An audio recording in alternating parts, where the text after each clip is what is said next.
السلام عليكم. ازيكم يا جماعة؟ اخباركم ايه؟ احنا ان شاء الله النهاردة هنتكلم على كسر الساعد. عظمة من العظمتين بتوع الساعد اسمها الكعبرة اتكسرت وما لحمتش، سواء بعملية او من غير عملية. هنفكر في الموضوع ازاي. انا الدكتور احمد العطار، استشاري جراحة العظام والعمود الفقري. بصوا يا جماعة، ده الدراع اهو، ده اسمه الساعد.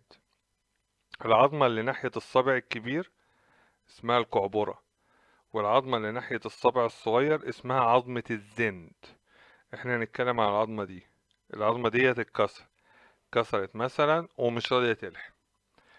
بصوا يا جماعة، أسباب عدم اللئام 99.9 أسباب تقريبا بتبقى خارجة عن آه، المريض والجراح. يعني في أسباب جراحية وفي أسباب في المريض، بس اللي أنا عايز أقوله لكم إن عدم اللحام ده غالبا لا بيبقى ليه علاقة لا بالجراح ولا بالمريض. يعني بس أشهر حاجة اللي هو احنا يعني الكلمة اللي دايما بنقولها، بس لازم الاتنين يعملوا اللي عليهم. يعني مثلا التدخين.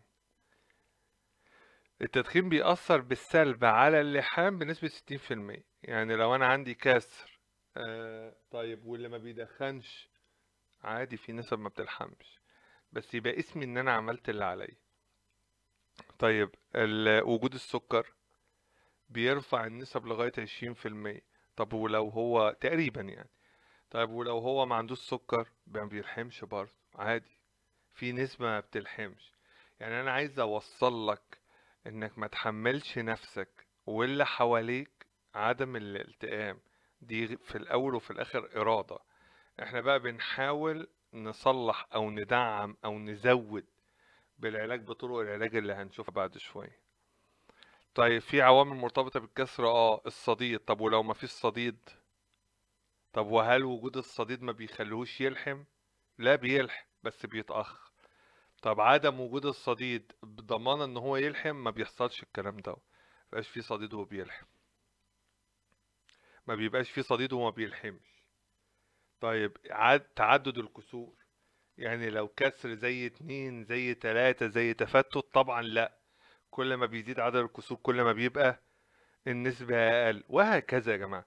بس عكسه لا ينفي حدوثه. يعني أقصد لو هو كسر واحد ده معناه إنه هيلحم؟ لا. وفي أماكن بقى بيزيد الموضوع أسوأ، زي العظمة الزورقية اللي اتكلمنا عليها كذا مرة قبل كده، زي كسر العنق بتاع الفخذ، كسر عظمة الثالوث اللي في الكعب تحت. الحاجات ديت ما بتلحق، هي اصلا نفسها ما تلحمش، لا بعملية ولا بجبس ولا بعملية تانية بقى يعني. الدنيا فيها ما بتبقاش، ربنا يشفي الجميع. طيب الساعد مكسور، فهيبقى ايه الاعراض يعني؟ طبعا عجز رهيب في حركة الايد. خلي بالك كمان هي ساعات بتبقى قصيرة الساعد. يعني العظمتين دول يا جماعة لما بيقصروا، فمعنى كده ان مفصل الكوع بيتضرب. ما هو الطول بتاع العظم، عشان كده انا لما باجي اعالج ببقى عايز العظمه الناحيه التانية انها تبقى نفس طول العظمه.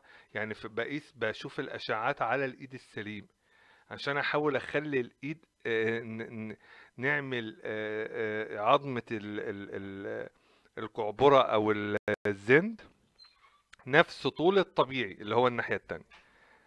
طيب هو لما بيقصر بيعمل ايه؟ بيضرب لي المفصلين، الرزغ اللي ناحية الايد والكوع، فانا لازم اطوله، لان دي بتبقى عاملة زي الدايرة. دي دايرة كده، داير ما يدور.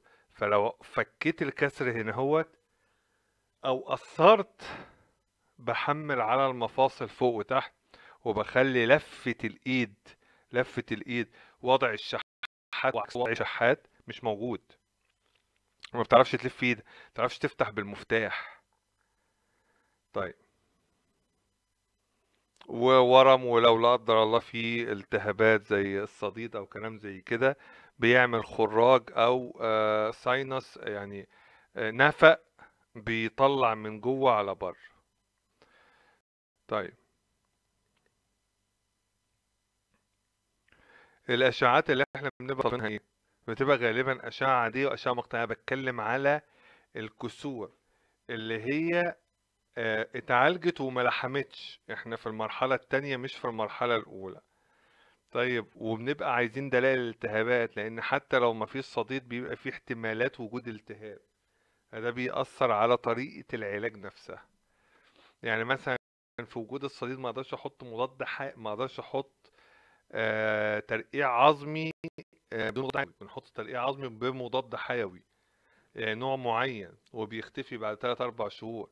اما النوع اللي هو للبناء ما نعرفش نحطه في الاول لانه بيزود الالتهاب. طيب بنبقى عايزين نعرف واحنا بنحضر بقى للعملية، عايزين نعرف هو نوع عدم الالتئام ده ايه. بصوا يا جماعة، في كل العظم كده، مش بس على قد موضوع القعبرة. العظمة ديت مش لحمة في اختها اللي تحتها نتيجة نقص الدموية ولا نتيجة عدم الثبات. يعني مثلا الجبس مش مكفيه فمحتاج شريحة، ولا الشريحة مش مكفيه فمحتاج شريحة أقوى أو أطول. السؤال اللي هو طب وليه ما حطيناش من الأول شريحة بدل الجبس؟ في حالات بتعالج تحفظي، أي نعم قليلة في المنطقة ديت، بس في حالات بتعالج تحفظي.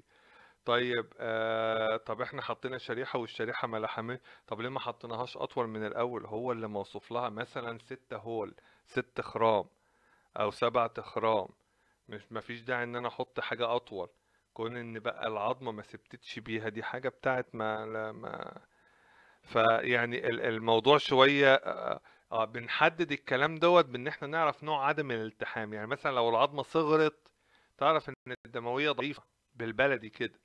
لو العظمة كبرت يبقى غالبا محتاجة تثبت ونفسها عمالة تبخ عظم في كل حتة بحيث انها عمالة تكبر نفسها عشان تلقط اختها الناحية التانية، فدي محتاجة تتثبت اكتر، وطبعا دي بتبقى نتائجها احسن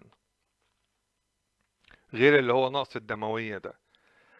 طب هو انا ببقى محتاج ايه من العملية؟ يعني عايز اعمل ايه في العملية؟ محتاج لو عندي تلوث لازم ينضف، محتاج اطول، يعني مش في طول الطبيعي، يعني اصور الايد السليمة عشان اقارنها باختها اللي حصل. لان لو العظمة قصرت قلنا الايد مش هتلف، هتبقى طوبة. طيب وعشان كمان نحافظ على المفصلين اللي هو الرسغ والكوع. طيب بنعالجه ازاي؟ طبعا الكلام دوت ملهوش علاج تحفظي، يعني ما فيش حاجة اسمها بالدواء. ده تلاقي حد يعني ما علينا. المهم انت بتشوف الوضعية بالنسبة لحضرتك ايه. يعني انت لو حسيت ان الوظيفة كده مكفياك ودرجة الألم مقبولة، فانت بتفكر ان انت مش عايز تاخد المخاطر بتاعة الجراحة، خلاص ده الموضوع شخصي. بس هو الكلام دوت اندثر من العالم. بس في الاول وفي الاخر بيبقى اختيار المريض، لان طبعا علاج عدم الالتئام، ويا سلام لو عدم الالتئام مع كمان وجود تلوثات، بيبقى الوضع فيها صعب جدا. ربنا يعين الجميع عليه سواء كان المريض او الجراح.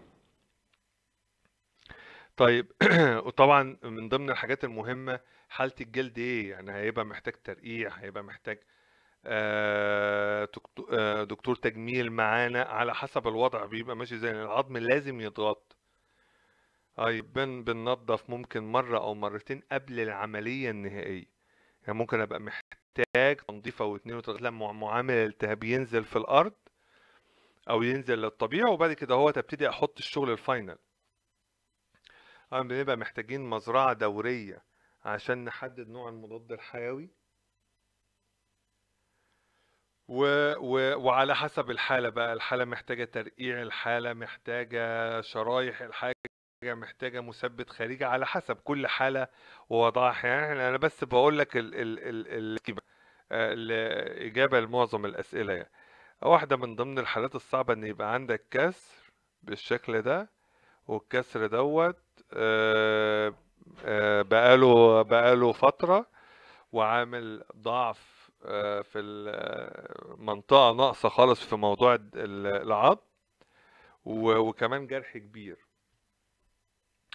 فدوت بيتثبت في الطوارئ بمثبت خارجي، وبنستنى فترة بقى لغاية لما الدنيا تهدى شوية، وبعد كده هوت ايه بيتعملوا شريحة طويلة بالشكل دوت. ممكن توصل احنا نحط شريحة اكبر من اللازم بس عشان نمسك العظمة كويس، وبنحط الترقيع بتاعنا. اتمنى ان انا اكون فهمتكم الموضوع. صحة حضراتكم تهمنا. السلام عليكم.